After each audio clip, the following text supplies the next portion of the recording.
ఆంధ్రప్రదేశ్లో మోడీ మార్క్గా ఆరోగ్య కేంద్రాలు ఇప్పుడు వాస్తవంగా నేను ఇంతకుముందు కూడా చెప్తూ వచ్చాను.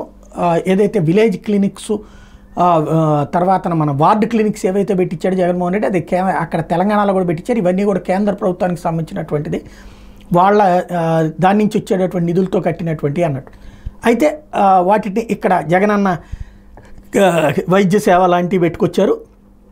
ప్రస్తుతం వాటిని పేరు మార్చేటటువంటి అవకాశం ఉంది. ఆరోగ్య మందిర్ భవనాల పేరుతో పెట్టేటటువంటి అవకాశం ఉంది. సత్యకుమార్ ఎవరైతే రాష్ట్ర వైద్యారోగ్య శాఖ మంత్రి, కేంద్ర వైద్యారోగ్య శాఖ మంత్రి ప్లస్ బీజేపీ జాతీయ అధ్యక్షుడు నడ్డాని కలిసి వచ్చారు.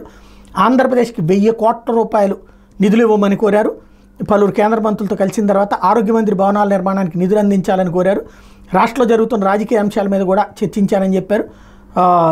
ఏదైతే 40 రోజుల్లో రాష్ట్ర ప్రభుత్వం తీసుకున్న నిర్ణయాల మీద కేంద్ర మంత్రులు అడిగి తెలుసుకున్నారని కూడా చెప్పుకొచ్చారు. రాష్ట్ర ప్రభుత్వం మీద ఆర్థిక భారం ఉన్న సామాజిక పింఛన్లు, ఉచిత ఇసుక విధానం, అన్న క్యాంటీన్లు, స్కిల్ సెన్సెస్ తదితర అంశాలను వివరించామని చెప్పుకొచ్చారు. మెయిన్ అయితే ఆంధ్రాలో ఆ ఆసుపత్రులకు ఇప్పుడు మోడీ పేరు అవసరం లేదు, ప్రధానమంత్రి అన్నటువంటి పేరుతో ఆయుష్మాన్ భారత్ కేంద్రాలని మారుస్తారు లేదా చూడాలి.